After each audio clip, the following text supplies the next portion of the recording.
Hola, ¿cómo están? Bien. ¿Estamos listos? Bienvenidos todos, bienvenidos, bienvenidos, bienvenidos. ¿Hay quien nos visite por primera vez? No me di cuenta ahorita si hubo alguien, ¿no? ¿Todos de casa? Bueno, bienvenidos, qué gusto verlos a todos. Bueno, pues vamos a continuar con la serie. Estamos, si no mal no me equivoco, en el tema número 49. Estamos en el capítulo 25. Vamos a estudiar hoy el pasaje del 19 al 26 del capítulo 25 del libro de Génesis. Y el tema es insistiendo en la promesa. ¿Sí?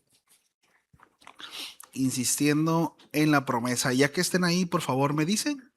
Ya llegué. Amén. Gracias.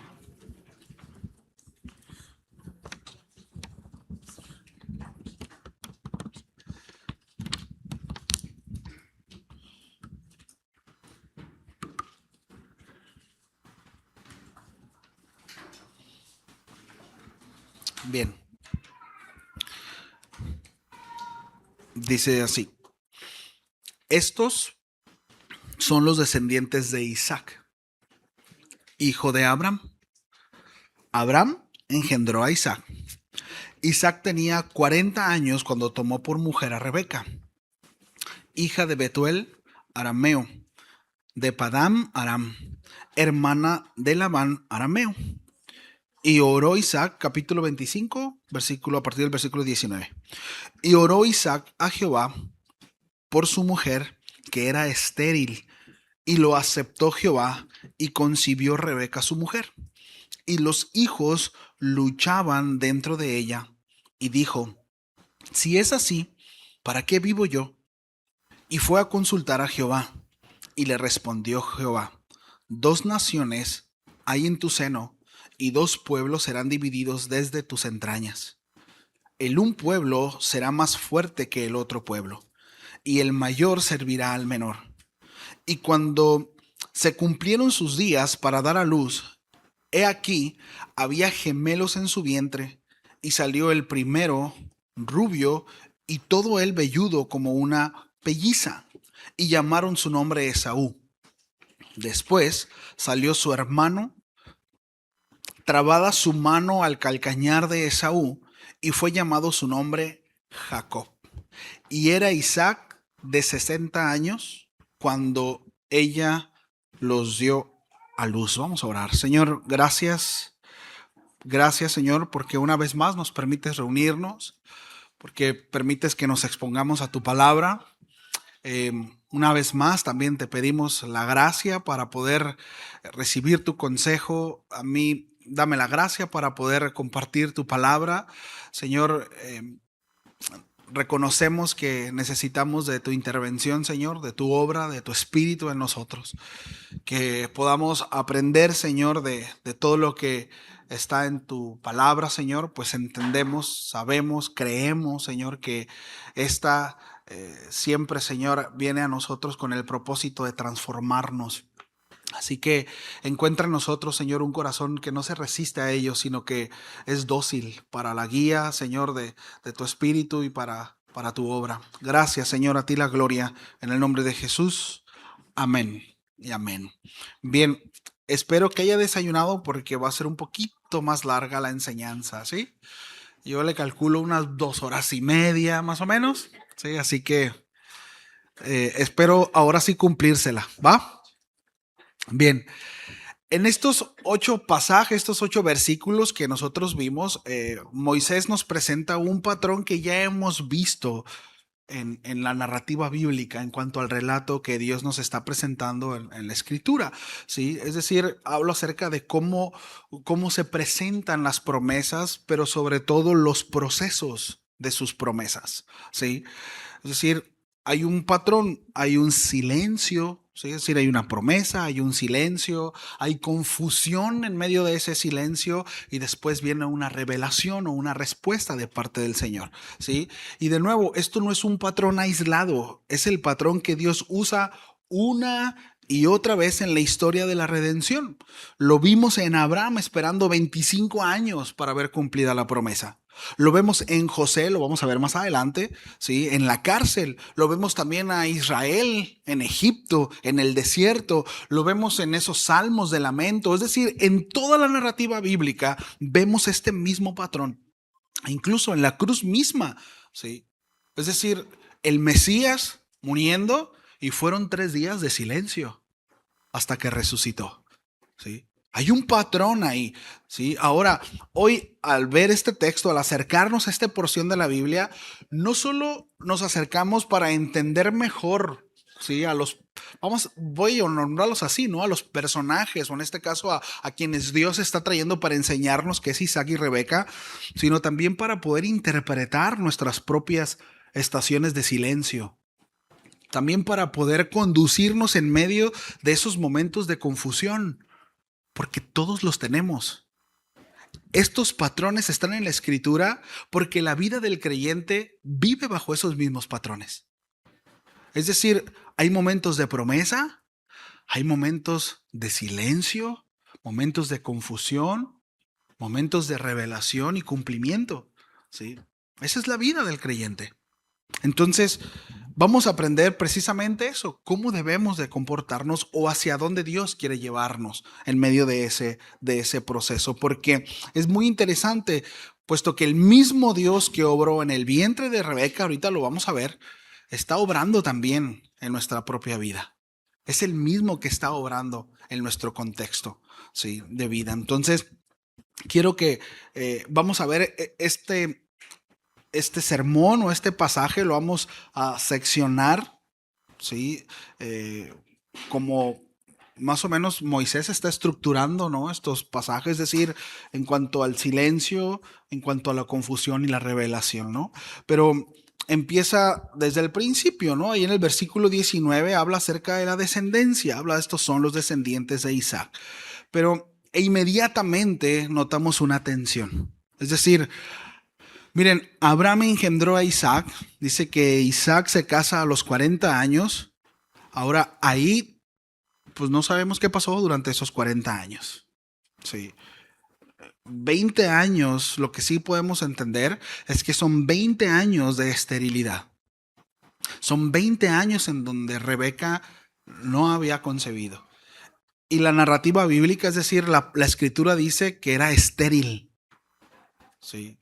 Ahora, entendamos el contexto, ¿no? No era como que se casaban en aquel momento y decían, bueno, vamos a planificar y de aquí a unos 10, 15 años tenemos hijos. No era así, ¿eh? Nos casamos para empezar a tener hijos. ¿Sí? 20 años. Y la Biblia es clara, había esterilidad en Rebeca. Ahora, la Biblia no nos da detalles de esos 20 años, ¿sí? No hay diálogos, no hay crisis narradas, no hay intervenciones divinas visibles, solo hay un eco, ¿verdad? Es decir, Rebeca era estéril, ¿sí? Y es todo lo que podemos ver. Ahora, hay un silencio literario y este es intencional, ¿sí? Este silencio no es nuevo. De nuevo, es un eco deliberado de Sara. ¿Recuerdan? En Génesis capítulo 11, versículo 30 se nos dice que Sarai era estéril y que no tenía hijos. En el capítulo 16 dice que Abraham y Sara intentan ayudar a Dios. Y entendemos que de ahí viene Ismael. Sí. Génesis 18, cuando viene la confirmación de la promesa, dice que Sara se ríe porque no cree en la promesa. ¿Sí? De incredulidad. Bueno, aquí vemos algo distinto. Hay algo distinto, ¿sí? Una, gracias a Dios, Isaac no tomó una sierva, ¿verdad? De entrada vemos la diferencia. Que bueno, aprendió, ¿sí? No intenta ayudarle a Dios. No busca soluciones humanas. ¿Sí vemos esa gran diferencia entre Abraham e Isaac? No busca ayudarle a Dios. No es como que, bueno, Señor, ¿y cómo le hago para ayudarte a que la promesa se lleve a cabo? No.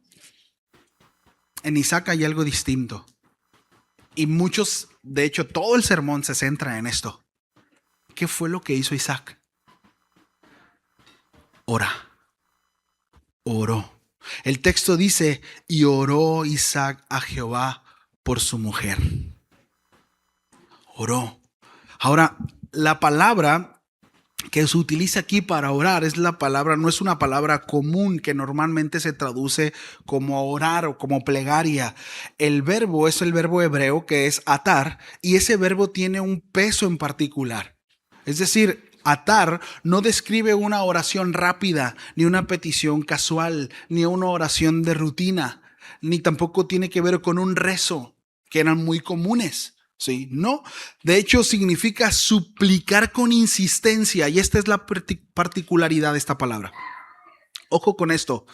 Suplicar con insistencia, rogar sin soltar, clamar de manera perseverante. Es decir, es una oración que no se rinde fácilmente. Estamos hablando de una oración de 20 años. 20 años. Es una súplica que vuelve una y otra vez, que presiona, que se aferra. Va, una y otra y otra. Pero hay algo todavía más hermoso en esto. Porque dice, y oró Isaac a Jehová por su mujer. Y luego hay una frase que dice, y lo aceptó Jehová. Moisés usa la misma raíz para describir la respuesta de Dios. ¿Y eso qué significa? ¿Sí? Cuando dice que Dios lo aceptó, literalmente lo que está diciendo es que Dios se dejó rogar. Sí. Es decir, Isaac insistió y Dios se dispuso a responder esa insistencia. Sí. Es como cuando el varón corteja a la mujer y la mujer se deja cortejar. ¿Sí lo vemos? Porque un hombre puede llegar a una mujer y puede cortejarla, pero el resultado es muy distinto cuando la mujer corresponde al cortejo o no. ¿Sí lo vemos? O sea, es muy distinto. Voy, ¿verdad? Llamo, vamos a ponerle flores, música, chocolates, lo que sea, ¿verdad? Y oye, una salida a cenar o al cine. Y cuando la mujer dice sí, es porque va bien, ¿verdad? Pero si la cortejada dice no, pues por más flores y música y lo que hagas, pues es no, ¿verdad? Ya si te la quieres llevar, ya es violencia, pues. Ya eso es otra cosa, ¿no? Pero la razón por las cuales mis hijos están aquí es porque su mamá dijo que sí. Se dejó cortejar. Hice mi chamba, pero ella se dejó querer, ¿verdad? Bueno, es la misma idea. Esto es bien interesante. No es solamente Isaac insistiendo, no es solamente una persistencia, sino es Dios diciendo, va, me dejo cortejar, te escucho. Y ahorita vamos a profundizar un poquito más en esto, ¿sí? Ahora, de nuevo, este es el tema central, ¿no? Pero esto no significa que nosotros podamos manipular a Dios con nuestras oraciones. Y voy a ser muy enfático en esto. Voy a ir brincando en estos dos principios, ¿sí? Esto no significa que nuestra insistencia pueda manipular a Dios. No habla de eso. De hecho, significa que el mismo Dios soberano, ¿sí?, ha ordenado que algunas de sus respuestas vengan precisamente a través de la perseverancia de su pueblo. Así lo estableció. ¿Sí? Él se complace en ser hallado por quienes lo buscan con esta intensidad. Y hay muchos textos que hablan acerca de eso. Ahora, regresando a la narrativa, Isaac no oró una vez y se sentó para esperar. De nuevo, oró durante años. Entendemos por lo que dice la Escritura, por lo menos 20 años. 20 años de silencio, y en el silencio su oración no se apagó. Siguió siendo atar. Es decir, insistente, una súplica que no soltaba. Una rogativa constante. Sí. Ahora, Jesús mismo enseñó que así debía ser la oración de los creyentes. En Lucas, vamos para allá, capítulo 18, en el versículo 1 al versículo 8, nos cuenta precisamente la parábola de una viuda insistente. Cuando estén ahí me dicen, por favor.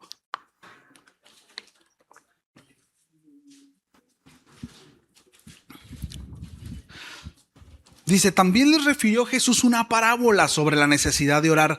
Fíjense, sobre la necesidad de orar siempre y no desmayar. Ojo, necesidad de orar siempre y no desmayar. Quiero enfatizar, necesidad de orar siempre. Esta palabra es muy importante, necesidad. Porque hay cosas que son importantes y hay cosas que son necesarias. Jesús dice que la oración es necesaria. Y esta tiene una particularidad. Sí, siempre, sin desmayar. ¿Sí lo vemos? Ahora, el Señor está enseñando acerca de esto. ¿Sí? De esta necesidad de orar siempre y no desmayar. Y lo hizo a través de una parábola. Había en una ciudad un juez que ni temía a Dios ni respetaba a hombre. Había también en aquella ciudad una viuda, la cual venía a él diciendo, hazme justicia de mi adversario. Y él no quiso por algún tiempo, pero después de esto dijo dentro de sí, aunque ni temo a Dios, ni tengo respeto a hombre, sin embargo, porque esta viuda me es molesta, le haré justicia. No sea que viniendo de continuo me agote la paciencia. Y dijo el Señor, oíd lo que dijo el juez injusto. ¿Y acaso Dios no hará justicia a sus escogidos que claman a Él día y noche? Ojo, porque aquí hay una particularidad en la oración. Clamor de día y noche. ¿Sí? Dice, ¿se tardará en responderles? Y aquí viene lo que quiere enseñar el Señor. Os digo que pronto les hará justicia. Pero cuando venga el Hijo del Hombre, ¿hallará fe en la tierra? Ahora, observe el contraste que Jesús establece. Si un juez injusto que no teme a Dios ni respeta a nadie termina cediendo, ante la insistencia de esta viuda indefensa, bueno, ¿cuánto más el Dios justo y misericordioso responderá a los suyos cuando le claman durante el día y la noche? Ese es el punto, porque a veces nos atoramos, ¿no? Pero ¿quién era ese juez? ¿Pero por qué dijo esto? Es una parábola. La enseñanza aquí es ese contraste. Alguien que no le interesa, al final, ya sea por la motivación equivocada o incorrecta, dijo, para que no me esté molestando voy a atenderla. Al final la atendió. Un hombre injusto. Un rey sin temor de Dios y sin respeto a los hombres. Y Jesús dice, si ese hombre con esas características atendió a la insistencia, ¿cuánto más nuestro Padre? A sus hijos, a sus escogidos que insisten de día y de noche. Por eso, cuando Jesús enseña que debemos orar siempre y no desmayar, no es que esté inventando algo nuevo. Está confirmando, de hecho, lo que ya estamos viendo acá en Génesis 25. Hay oraciones que Dios ha determinado contestar a través de la insistencia fiel de sus hijos. Isaac es un ejemplo vivo de esa insistencia. No tenía la revelación completa que nosotros tenemos en Cristo Jesús. Sin embargo, sí tenía la promesa hecha a su padre Abraham. Él tenía esa promesa. Y sobre esa promesa se afirmó. ¿Sí? Oró, siguió orando, no desmayó. Y el texto dice que lo aceptó Jehová. Literalmente, Dios se dejó rogar por él. ¿Sí? Ahora, la viuda de la parábola no tenía poder ni influencia. No tenía recursos, solo tenía su voz y su insistencia, su clamor. Y aquí no estamos hablando precisamente que la oración tiene poder en sí misma. No, no, no. De hecho, es todo lo contrario. ¿Sí? Es decir, la oración insistente no es una fórmula mágica, familia. Ni tampoco es la herramienta para obligar a Dios. Y ahorita, por supuesto, voy a desarrollar esto. Yo escuché a alguien por ahí decir, la oración tiene el poder de cambiar el propósito de Dios. No es cierto. No es así. Nosotros no cambiamos la agenda de Dios. Nosotros no manipulamos a Dios. Hay quienes dicen, bueno, mira, si estás orando y no pasa nada, ayuna para que entonces sí encuentres respuesta de parte de Dios. No, o sea, no podemos nosotros manipular a Dios. No podemos nosotros hacer cambiar a Dios su propósito y su designio. No tenemos ese poder. La oración en sí misma no tiene poder. Es que la oración es poderosa. En sí misma no tiene poder. No es un amuleto, no es una fórmula, no es una estrategia para entonces hacer que el Dios soberano, todopoderoso, creador del universo, se ajuste a lo que yo quiero. No es así. No hay nada más antibíblico que eso. A ver, pastor, como que aquí se me están yendo las patas para el monte, ¿no? O las cabras, ¿no? Pero se nos van las patas también. Eso no es lo que está enseñando el texto. Tampoco es lo que está enseñando la Biblia. Miren, Isaac no podía forzar el milagro. Isaac solo podía creer en lo dicho por Dios y orar. ¿Sí lo vemos? La persistencia en la oración, de nuevo, no es una técnica para manipular a Dios, es la expresión de una fe que se niega a soltar la promesa que Dios ya ha dado. Y eso es algo muy distinto. ¿Sí lo vemos? Isaac no estaba aferrado a una petición ajena al corazón de Dios. ¿Sí? Es la fe que dice, aunque tarde, yo seguiré clamando porque sé quién es Él y sé lo que ha prometido. Y ese es un panorama muy distinto. Es un panorama muy distinto. Sí. Ahora, Dios, que no es un juez injusto, sino es un padre que se deleita en dar buenos dones a sus hijos, Él responde a su tiempo perfecto. Sí. Ahora, si somos diligentes en la lectura, jamás vemos que Isaac hizo cambiar de opinión o de propósito a Dios. ¿Sí lo vemos? No está cambiando de opinión Dios. ¿No? Mis amados, por eso es importante. Ahora, cuando el silencio se prolonga, la tentación es desistir, ¿cierto? Y Jesús lo sabe, por eso es que Él nos enseña, orad siempre y no desmayen. Es una constante. Ahora, Isaac nos muestra cómo es que se ve la perseverancia en la práctica. El texto no enfatiza en una oración perfecta ni en una oración elocuente, enfatiza en una oración persistente. Y Dios la escuchó. Por eso es tan importante conocer el propósito de Dios. Por eso es importante conocer quién es Dios. Santiago dice en muchas de sus oraciones no se llevan a cabo porque oran mal, porque piden mal, piden para sí. Son egoístas.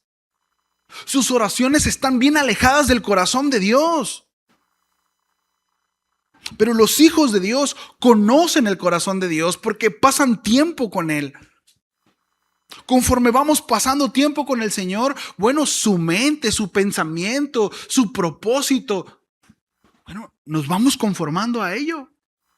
y nuestras oraciones van cambiando. ¿Cuántos han experimentado oraciones transformadas? No sé usted, pero yo oro muy distinto a como oraba hace 10 años. Es muy diferente mi oración. Mis peticiones son muy distintas, no solo en la forma, en la naturaleza de la oración. Sí. Entonces, Isaac nos muestra cómo se ve una perseverancia en la práctica. De nuevo, el texto no enfatiza en una oración perfecta, no enfatiza en la elocuencia de las palabras de Isaac, no, enfatiza en una oración persistente y en que Dios la escuchó. Ahora, ¿por qué Dios permite el silencio? Puede haber muchas particularidades. Sí. Pero nosotros aquí vemos un patrón, ¿sí? Que de hecho lo vimos en Abraham también. ¿Sí? Y es que la promesa no puede depender de la fertilidad natural. ¿Sí? Debe depender de la fidelidad soberana de Dios. Es decir, si Rebeca hubiera concebido fácilmente el nacimiento de Jacob, habría sido un hecho biológico. Además, que veo importante este énfasis, precisamente por lo que encierra la implicación, esa comunión y dependencia que Isaac desarrolló con Dios no hubiera existido. 20 años orando e insistiendo. Todo lo que pasó en el corazón de Isaac al ir constantemente a clamar a Dios durante 20 años. Ahora, es muy bonito cuando oran por uno, ¿va? O sea, cuando alguien llega y, brother, déjame orar por ti, es muy bonito. Pero que tu esposo o tu esposa ore por ti, se siente todavía más bonito, ¿no? O yo nomás siento bonito, qué fríos son, qué bárbaro. Insensibles.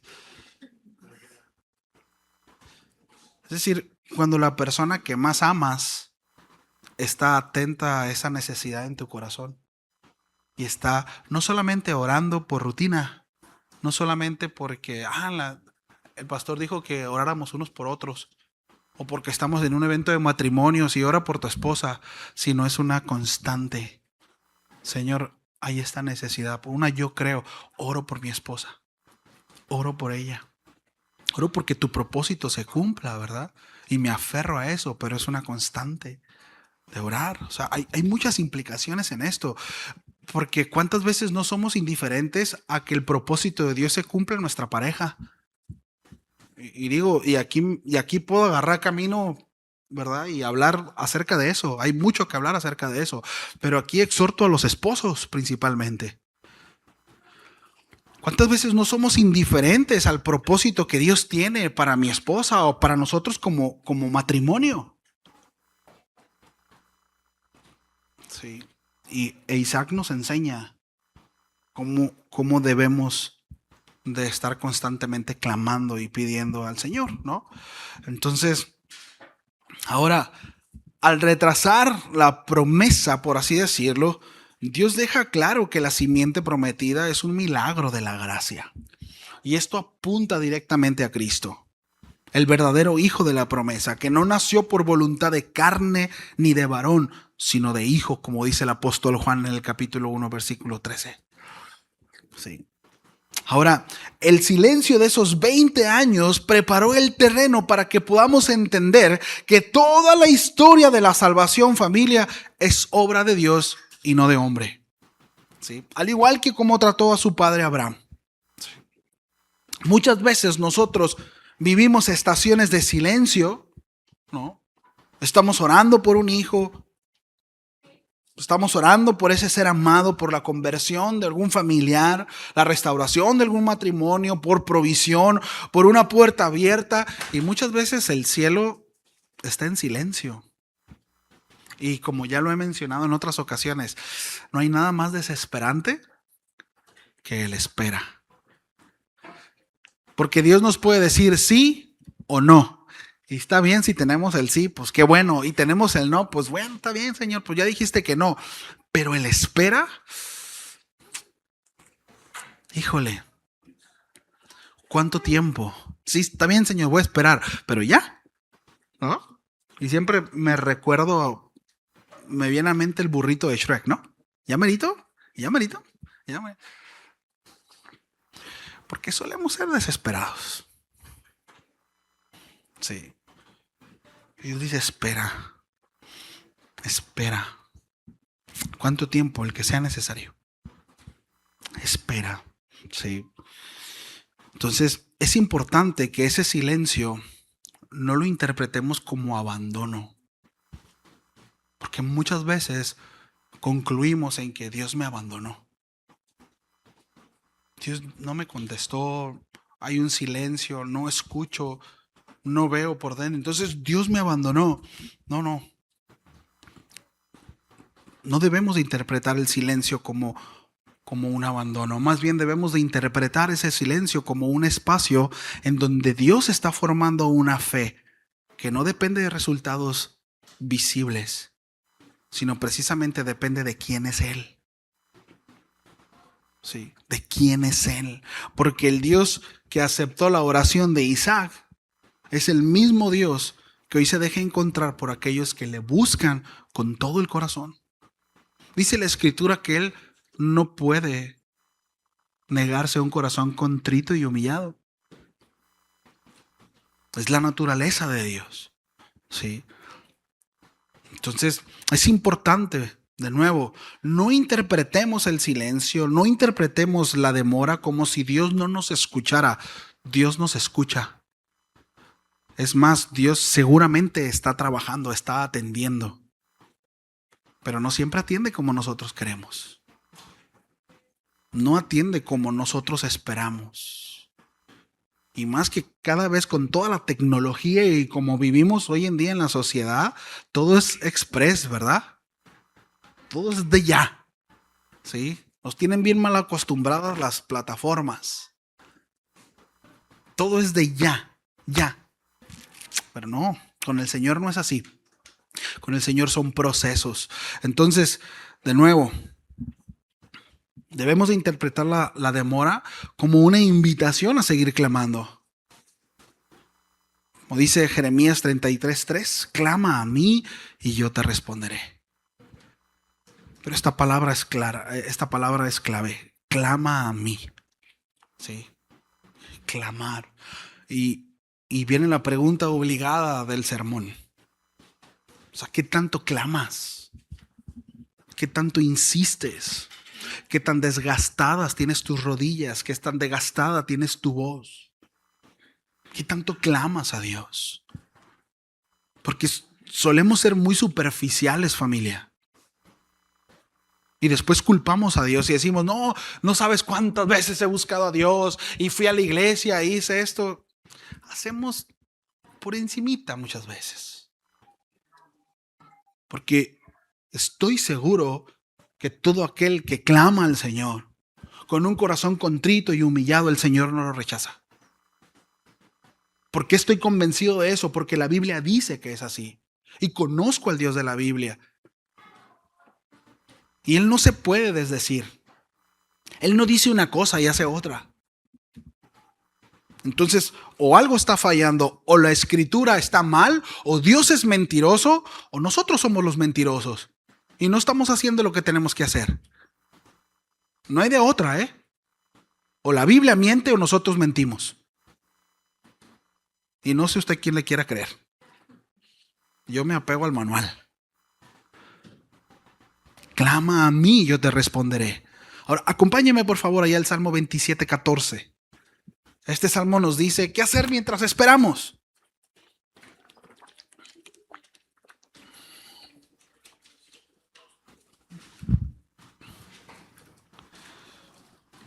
¿Estamos ahí?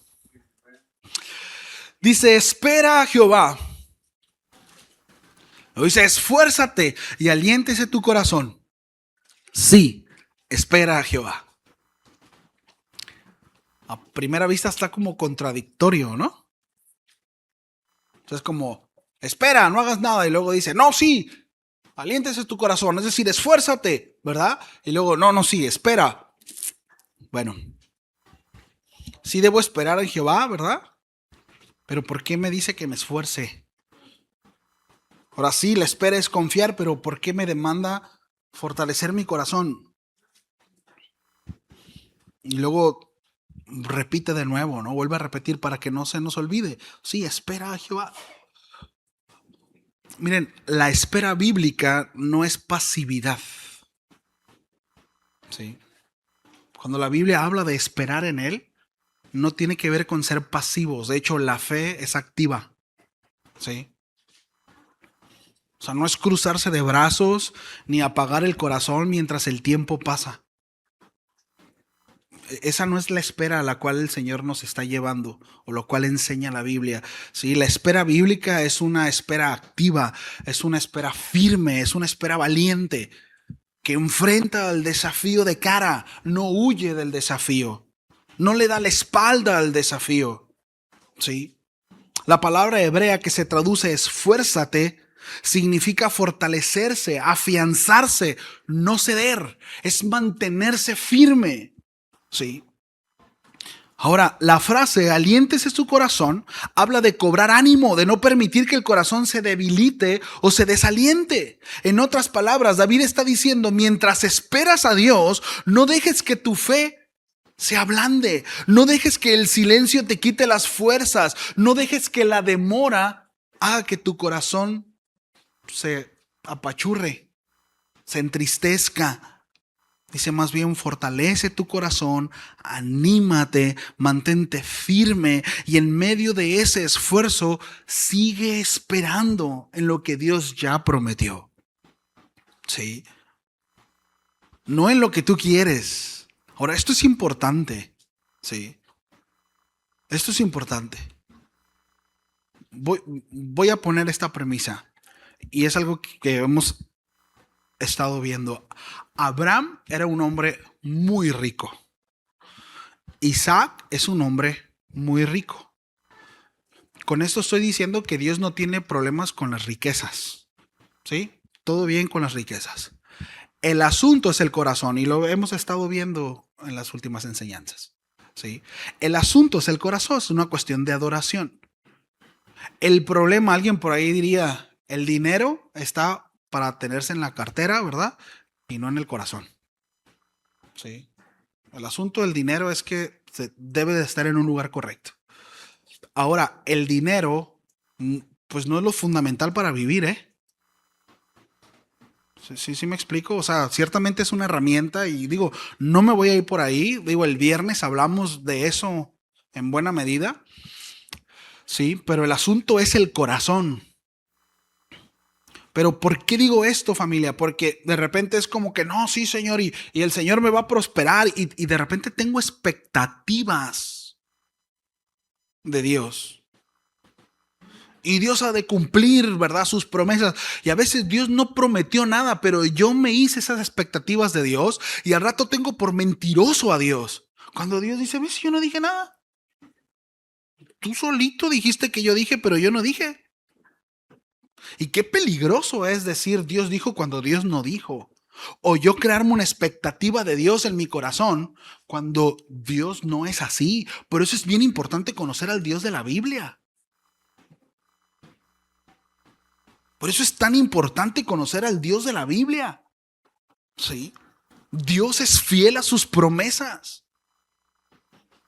Entonces, es esperar en sus promesas, fortalecer nuestro corazón, animarnos, mantenernos firmes y en medio de ese esfuerzo seguir esperando en lo que Dios nos ha prometido. ¿Sí? En el mundo tendréis aflicción, pero confiad. Yo he vencido al mundo. Sí. Bueno, la vamos a pasar mal. Bueno, la esperanza de vida es que cuando nos muramos aquí vamos a estar una eternidad en plenitud. Totalmente. Todo pasará, familia. Aún las aflicciones. Todo pasará.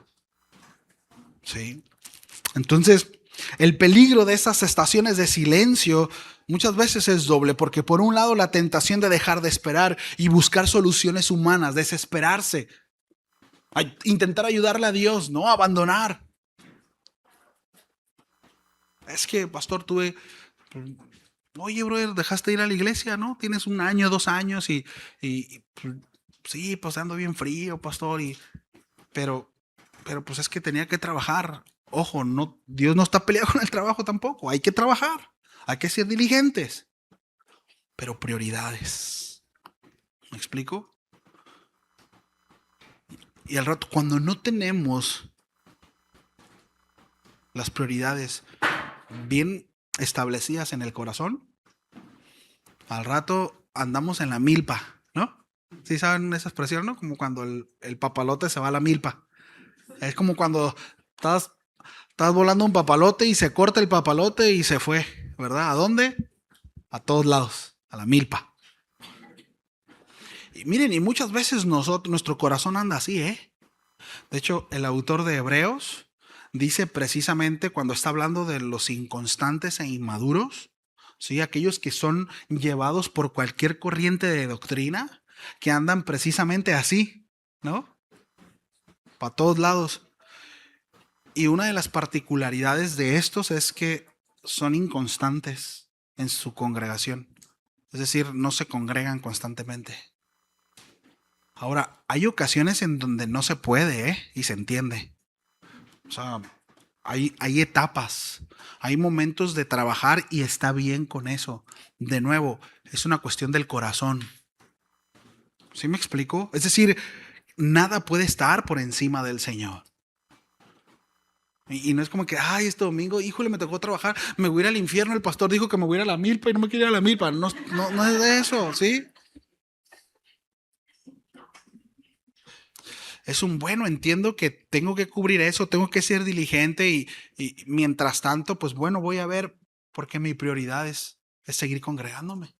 Señor, provee un trabajo en donde pueda congregarme e incluso en donde en su tiempo pueda servirte, pueda servir a mis hermanos.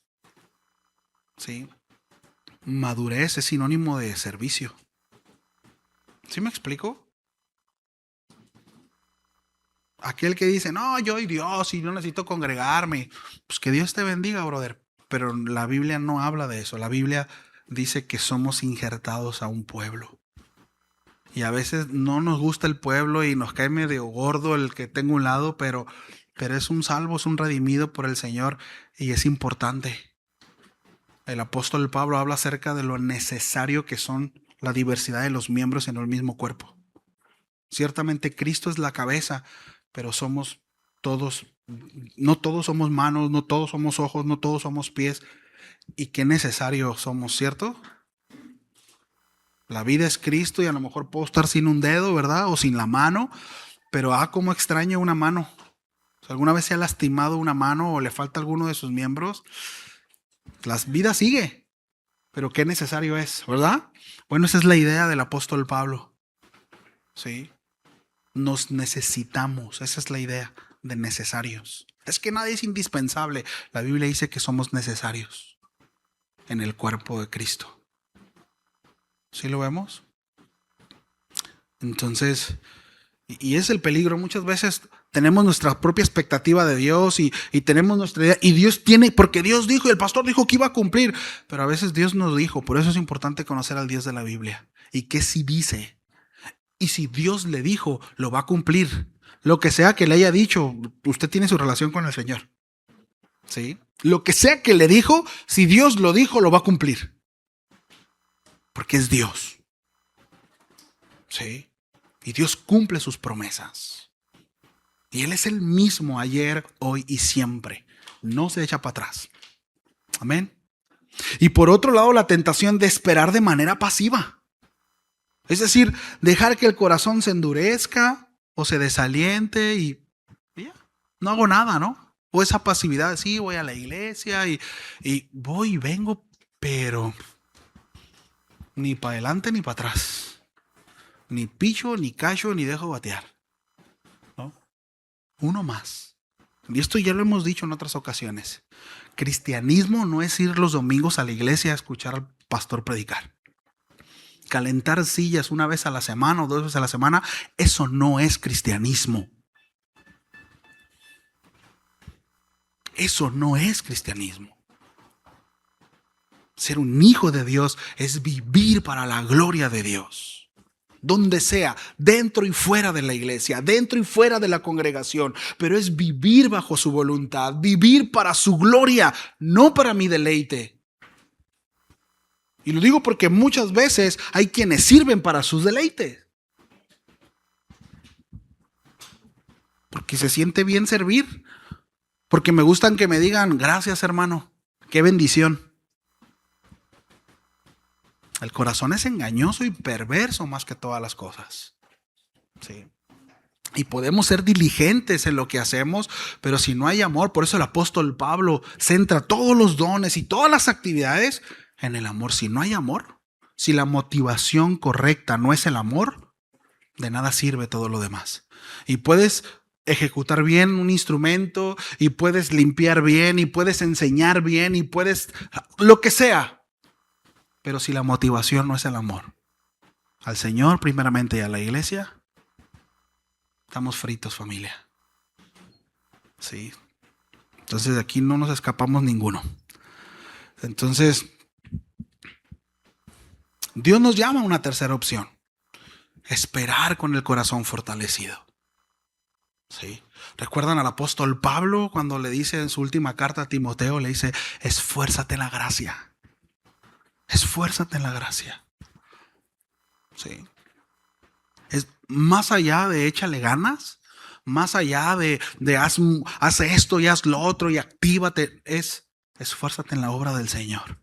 Toma fuerza de la gracia de Dios. Si nosotros perdemos de vista la obra de Cristo, de nuevo, podemos ser muy activos en la congregación, pero lo haremos con una motivación equivocada. Todo lo que hacemos tiene que ver con lo que Él ya hizo, con su redención. Sí. Entonces, esperar mientras oramos, esperar mientras nos apegamos a su palabra, esperar mientras nos animamos unos a otros. Hoy Pedrito hablaba, ¿no?, acerca de la amonestación y cuán necesaria es. Sí. Qué importante es la amonestación entre unos y otros. Sí. Esperar sin soltar la promesa. Así que cuando el silencio se prolonga, bueno, no te preguntes solamente ¿hasta cuándo, Señor? No, sino pregunta también ¿cómo está mi corazón mientras espero? Bueno, mientras llega su promesa, mientras sé que voy a salir de esto, mientras tanto, ¿cómo está mi corazón? ¿Se está debilitando? ¿Lo estoy fortaleciendo en el Señor? ¿O sigo debilitándolo con las redes sociales? Hay un dicho que dicen por ahí, ¿no? Ves la tempestad y no te hincas. Hay quienes están pasando momentos de dificultad, de prueba, un momento difícil, y lo último que hacen es arrodillarse. Ahí están consumidos por las redes sociales, consumidos por las plataformas, absorbidos por la distracción, por el mundo, y el corazón haciéndose como pasita, ¿no? Entonces, no, Dios espera que nosotros insistamos, que nos mantengamos firmes, porque eso le agrada a Dios. No una espera floja, una espera valiente, una espera que dice, aunque Él tarde, bueno, yo seguiré esperando porque sé que llegará. Y mientras espero, bueno, Él me fortalecerá, tomaré fuerzas en Él. Sí. Dice el texto, y oró Isaac a Jehová por su mujer, que era estéril, y lo aceptó Jehová, y concibió Rebeca su mujer. Y los hijos luchaban dentro de ella, y dijo, si es así, ¿para qué vivo yo? Y fue a consultar a Jehová. Dios responde a la oración de Isaac.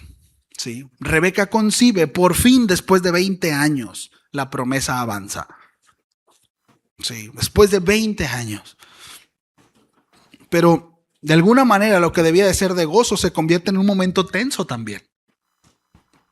Dice que los hijos luchaban dentro de ella.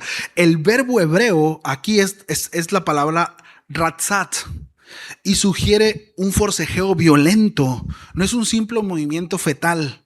No es como que, ay, qué inquietos son estos niños. No, estaba sucediendo algo. ¿Sí? La narrativa bíblica sugiere una batalla, al punto en que Rebeca exclama, si es así, ¿para qué vivo yo? No fue cualquier movimiento. ¿Sí? Ahora, esta expresión nos sugiere que no era cualquier cosa lo que estaba sucediendo con sus hijos en el vientre. Por eso digo, al punto de expresar esta frase, ¿no? De confusión, ¿sí? Porque para una madre o como padres, no es un asunto de dolor, ¿no? Que sus hijos estén en pleito, ¿sí? Sin embargo, ahora, en cuanto a la confusión y la fe, este no es un caso aislado en la Biblia, ¿eh? Sí, de nuevo, me refiero en cuanto a la confusión y al desánimo. Es una expresión que vemos a lo largo de muchos hombres en la Biblia. Job, por ejemplo, un hombre que bien podemos poner como un hombre que persistió en la fe a pesar de las circunstancias. Él maldijo el día que nació. Incluso él dijo en cuanto a los otros hombres, dice, ¿por qué dio luz a un desdichado y vida a los amargos de corazón? Expresiones de Job desanimado de la vida. El profeta Habacuc ve la violencia y pregunta, ¿hasta cuándo, oh Jehová, clamaré y no oirás? Sí. Y hay muchos textos. Ahora hay un salmo, el Salmo 73. Hay aquí, miren, vamos a leerlo. Lo voy a leer. ¿Tienes la Nueva Traducción Viviente? ¿Puedes ponerla, por favor? Se los voy a leer. La Nueva Traducción Viviente dice, en verdad Dios es bueno con Israel, con los de corazón puro. Pero en cuanto a mí, casi perdí el equilibrio.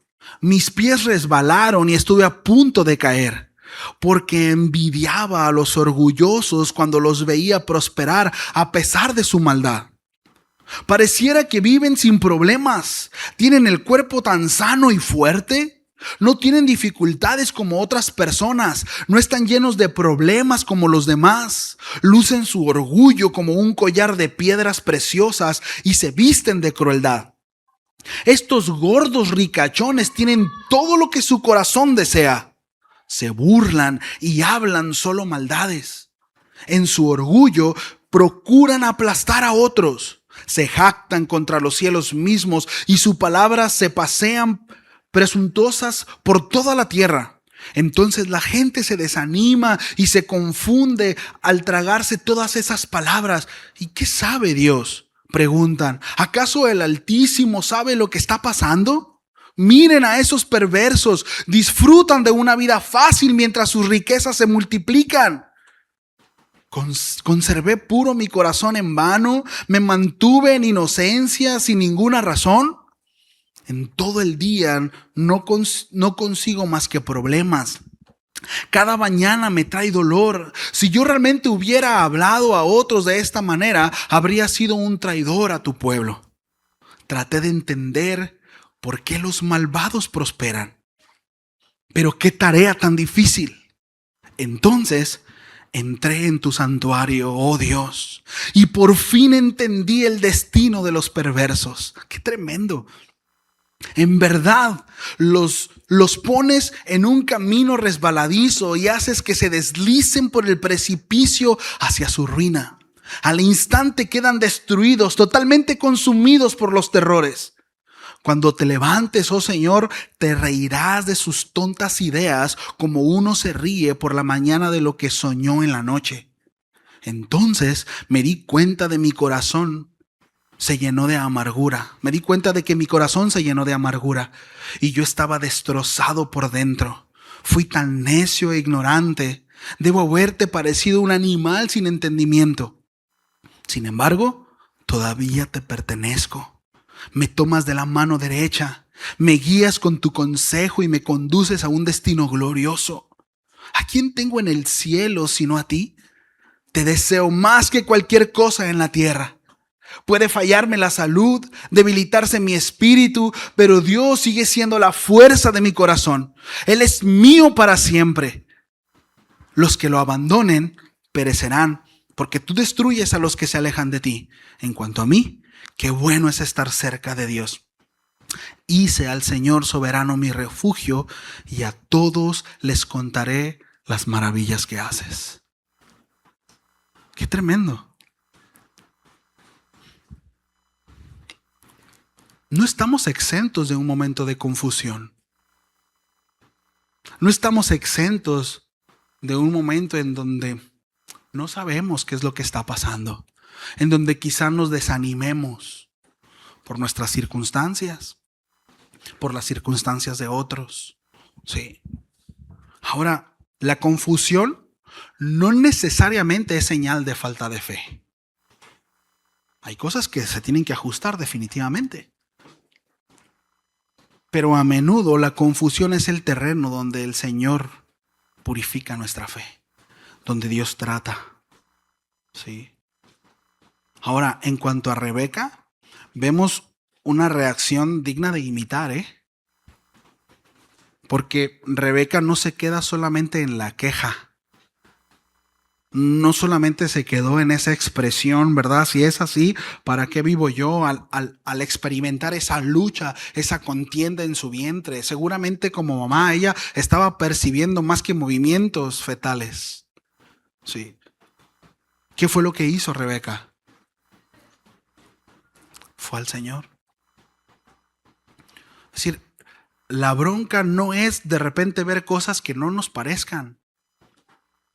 El problema no es solamente identificar cosas que decimos, esto me cuesta trabajo. El problema es quedarnos ahí, atorarnos ahí.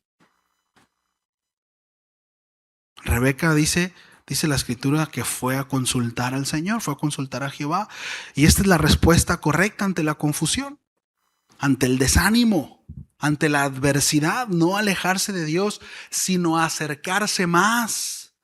Ahora, el asunto es que la carne siempre nos lleva, cuando estamos en momentos, ¿se acuerdan qué fue lo que hizo Adán? Señor, oí tu voz y tuve miedo. El pecado sigue obrando en la misma manera en el corazón del hombre. El hombre sigue escondiéndose de Dios, sigue dándole la espalda a Dios. Sí. Entonces, muchos ante los problemas se alejan. Se enfrían, se pierden, ¿verdad? Bueno, el vientre de Rebeca se convierte en este campo de batalla, 2 pueblos, 2 destinos, 2 naciones. Hay una lucha que comenzará antes del nacimiento y continuará por generaciones. ¿Sí? Ahora, la confusión de Rebeca es el primer indicio que la historia de la redención será una historia de conflicto hasta que Cristo vuelva. Es decir, miren, esta es una realidad. Yo no sé cuántos llegaron al Señor porque les vendieron la idea de que si llegamos al Señor, todos nuestros problemas se van a resolver. No, o sea, ven al Señor y el Señor te va a poner un marido perfecto. No, hombre, ni lo vas a conocer a tu marido. Tus hijos, no, hombre, van a flotar, pero ven a la iglesia. Eso no es cierto. Eso no es cierto. Digo, si por la gracia del Señor, ¿verdad?, son alcanzados nuestro esposo, nuestros hijos, definitivamente las cosas son mucho mejor que estar sin Él. Nuestra vida es transformada.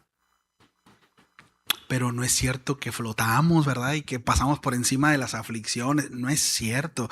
Si hay una garantía en el peregrinar del creyente es que habrá aflicción. La fe es probada. Sí. La fe se purifica como el oro en el fuego. Sí. ¿Quieres ser un hombre o una mujer de fe?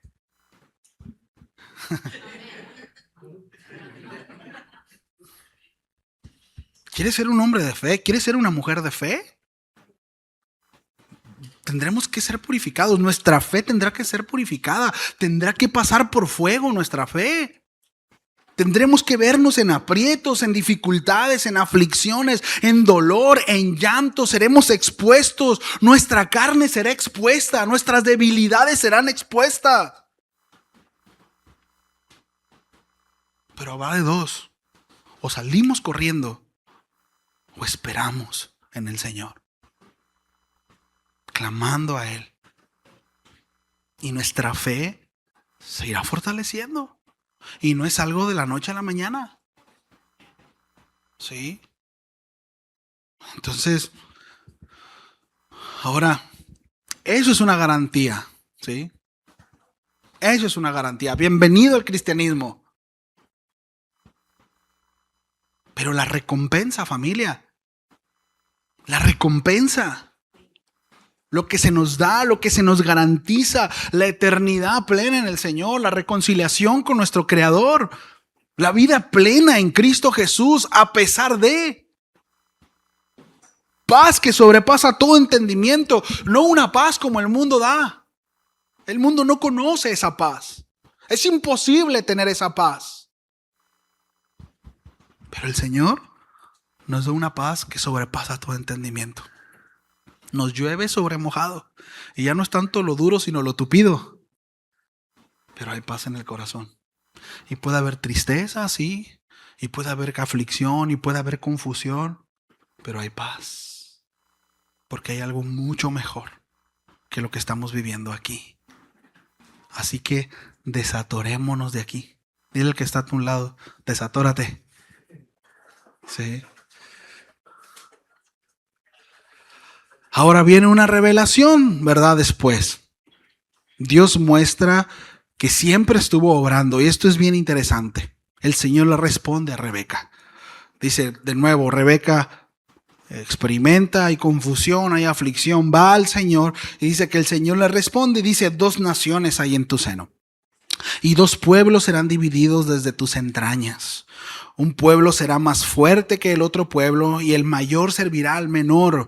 Cuando se cumplieron sus días para dar a luz, he aquí había gemelos en su vientre, y salió el primero rubio, y era todo velludo como una pelliza, y llamaron su nombre Esaú. Bueno, Dios responde con una revelación que lo cambia todo.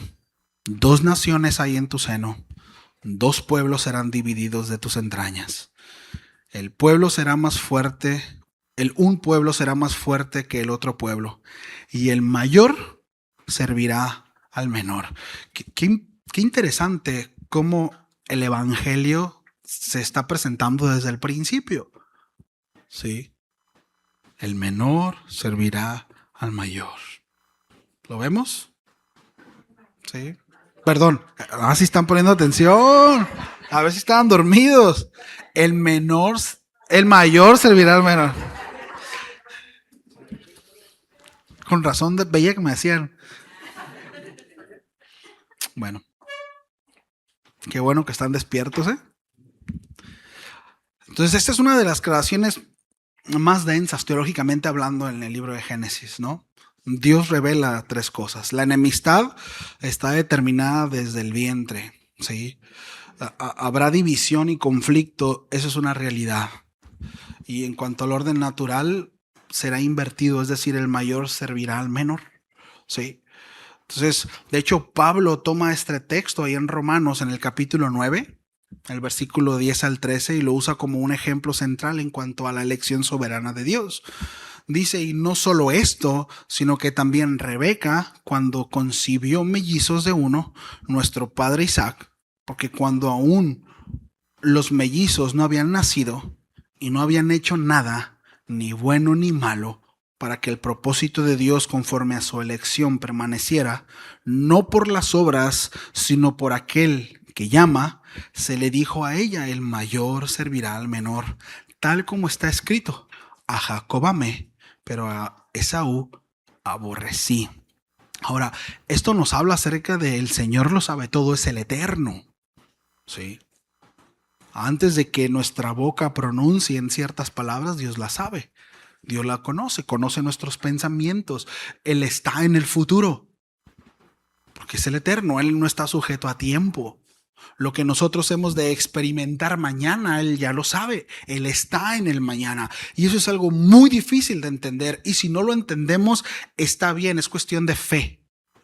Sí, porque de repente podemos llegar a ciertas conclusiones que no necesariamente son bíblicas. Debemos de descansar en eso, en que Él es el eterno y lo sabe todo. ¿Sí?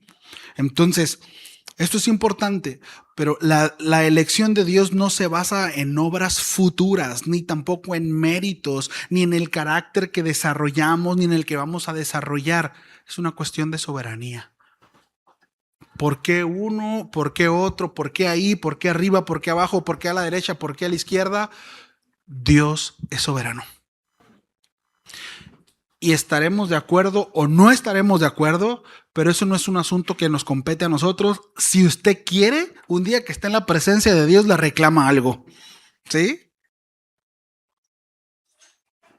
Pero ese es el asunto. Entonces,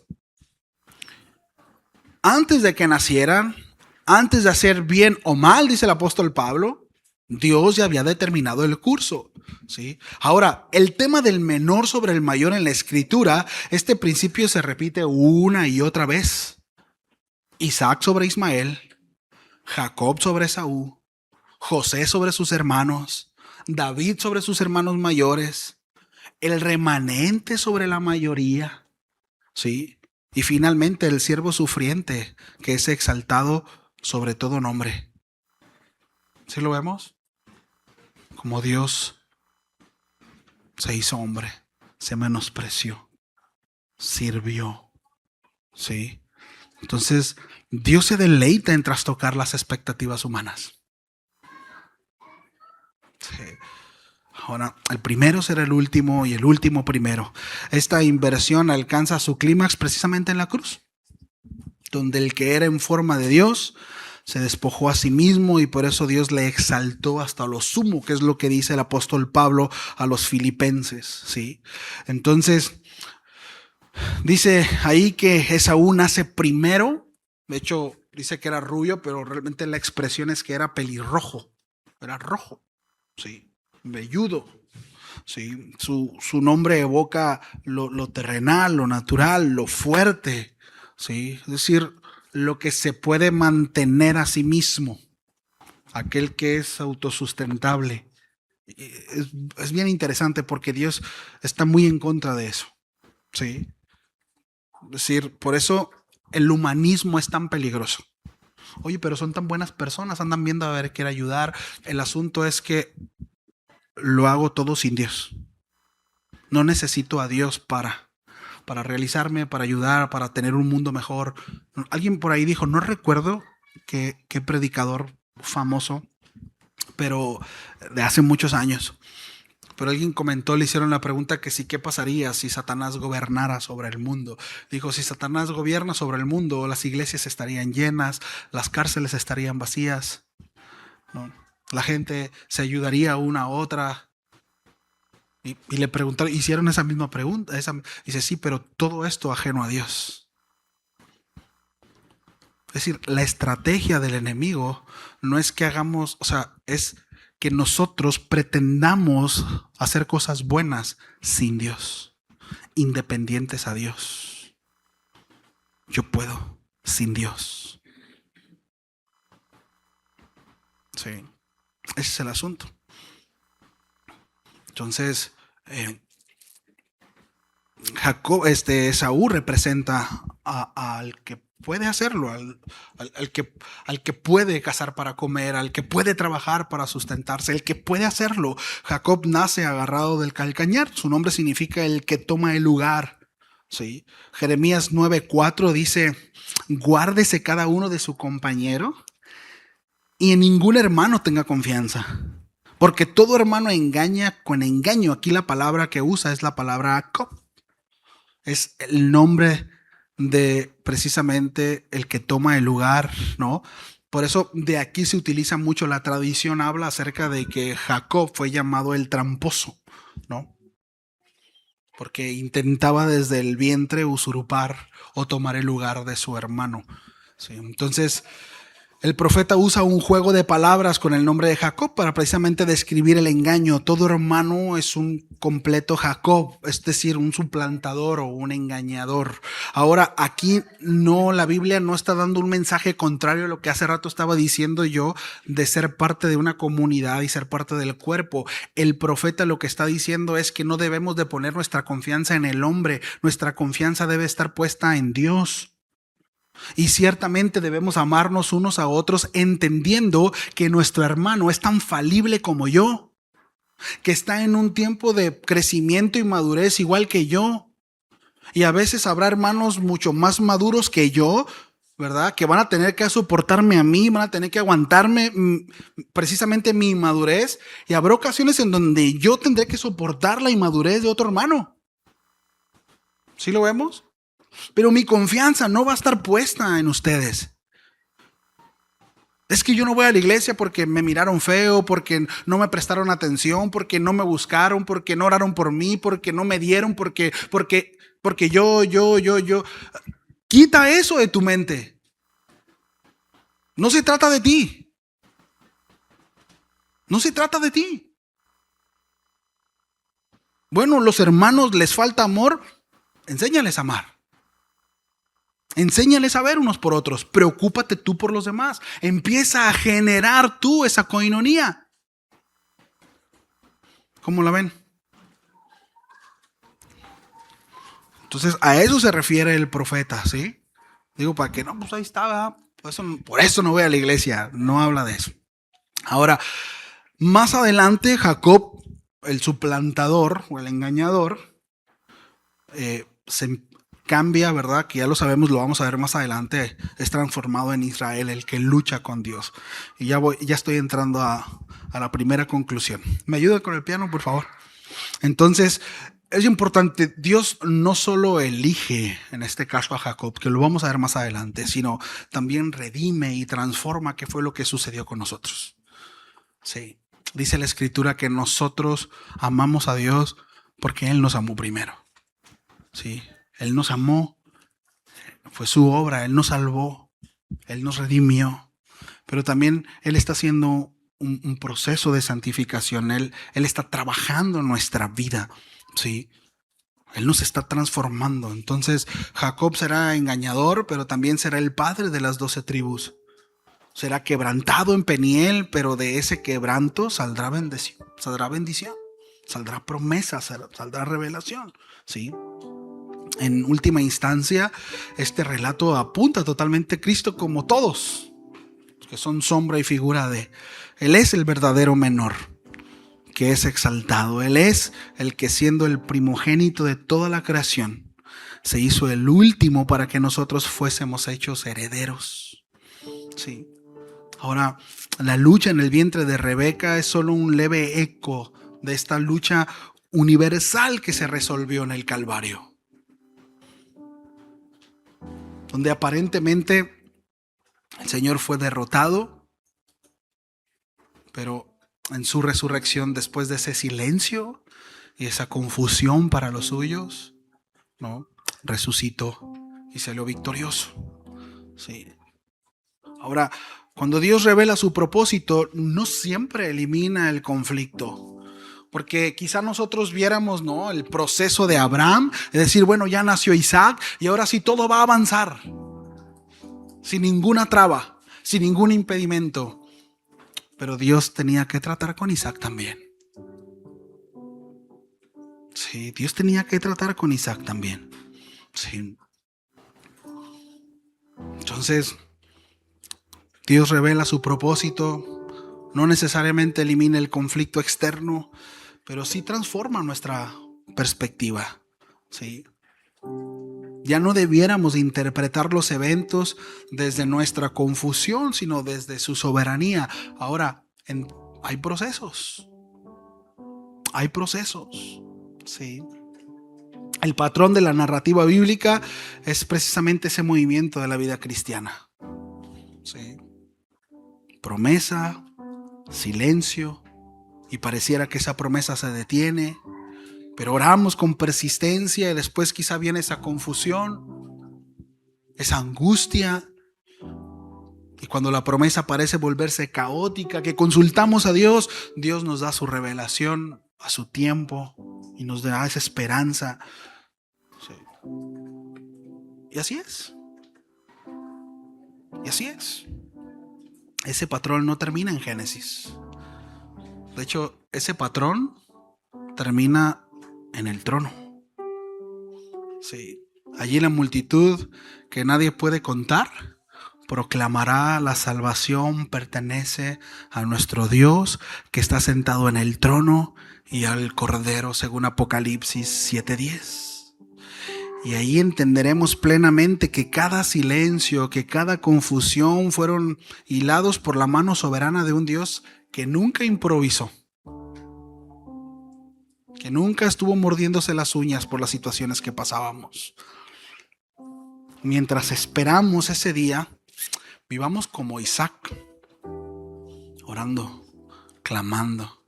Seamos insistentes. Permitamos que nuestro corazón se conforme al corazón de Dios. Sí.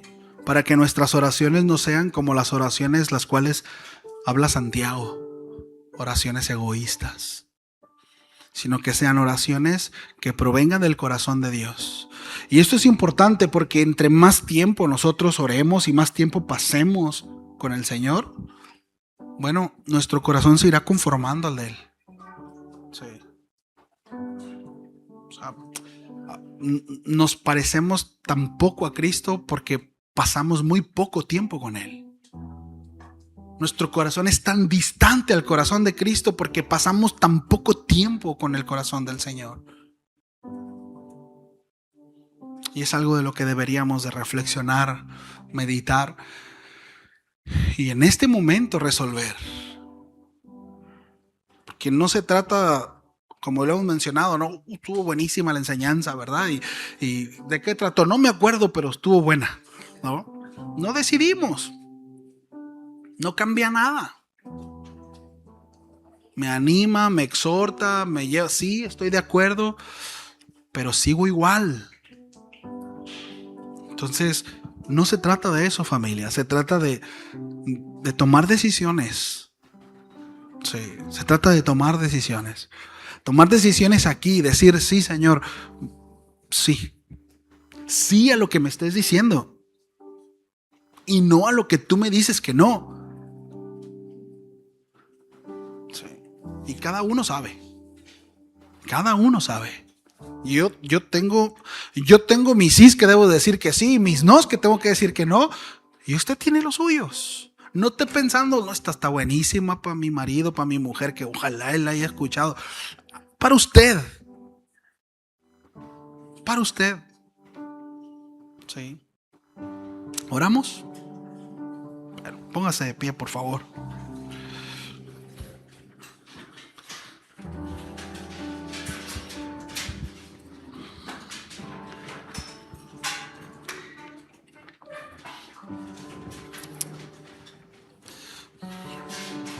Siempre es más fácil, ¿no? Ver los defectos de los demás, ¿va? Digo, a mí se me hace bien fácil. Pero aceptar los propios, reconocer los propios, hay mucho orgullo en nuestro corazón. Y por eso es importante reconocer: si no oramos, si no pasamos tiempo con Dios, si no dependemos de Dios, si no exponemos nuestro corazón constantemente al corazón de Dios, es orgullo, es autosuficiencia. Es porque pretendo que no lo necesito. Jesús oraba constantemente, Él se retiraba. Y está bien: no, pastor, es que yo oro todos los días, oro sin cesar. Está bien que ores sin el César, está bien, ¿verdad? Y todo el tiempo estoy lavando los trastes, estoy orando. Está bien, qué bueno, sígalo haciendo. Que su pensamiento continuo sea el Señor, qué bueno. Pero eso no suple su intimidad con Dios. Es algo muy distinto. Yo puedo estar todo el día con mi esposa, ¿verdad? Y ver una película y que hagamos algo y comamos juntos. Pero eso no suple mi intimidad con mi esposa. El lugar en donde no cabe nadie más. Ni mis hijos caben ahí.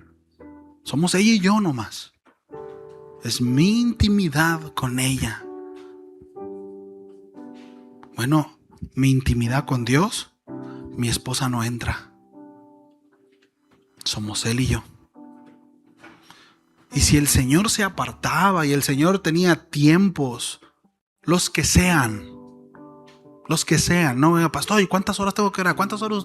Los que sean, pero aparte tiempo, el Señor lo hacía. Ahora, si Él, siendo Dios, tenía necesidad de hacerlo, ¿qué nos hace pensar a nosotros, simples mortales, que no necesitamos depender de Él? Que no necesitamos apartarnos para escuchar su voz, para pasar tiempo con Él.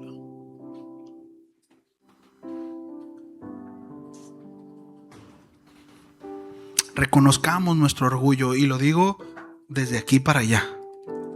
¿Sí?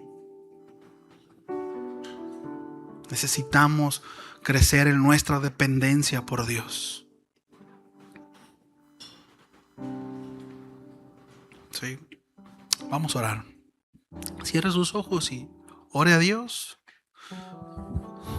Y no quiero que peque, no le eche mentiras a Dios. Pero si en verdad quiere comprometerse con Él, hágalo. Hágalo. Y pida perdón si en verdad está en su corazón. Si en verdad hay esa convicción en el corazón, bueno, pida perdón. Y dígale, Señor, perdóname. Porque el día a día me consume. El afán, el quehacer, las distracciones, todo. Reconozco que lo he puesto primero que a ti. Y que sí he tenido tiempo para poder pasarlo contigo y apartarlo para ti. Sí he tenido tiempo, pero he decidido no levantarme temprano. He decidido acostarme tarde. He decidido otras cosas antes que a ti. Y ciertamente, Señor, te amo, pero reconozco que en muchas áreas no eres mi prioridad.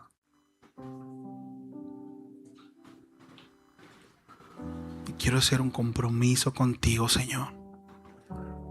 Quiero comprometerme contigo a esforzarme, a esperar, valiente, el ser insistente en mi oración, Señor, no solamente en mis peticiones, sino el ser insistente en escuchar tu voz, en escuchar tu dirección, en mi dependencia a ti.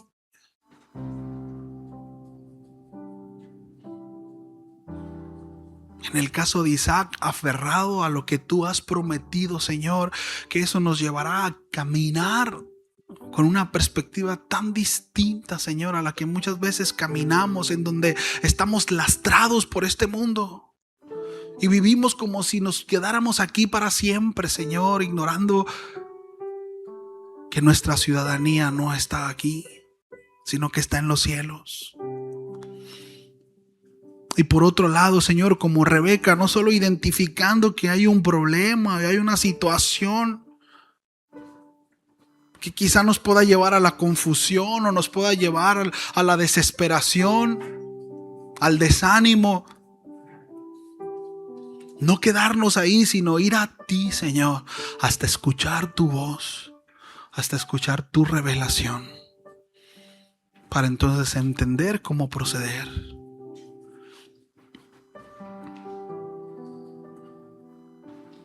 Esto es algo que tú no haces por nosotros, Señor. Es un compromiso, es un desafío a nuestro corazón. Oro para que tu Espíritu Santo nos convenza de ello. y nos haga ver con claridad, Señor. Te lo pedimos en el nombre de Jesús. Amén. Amén.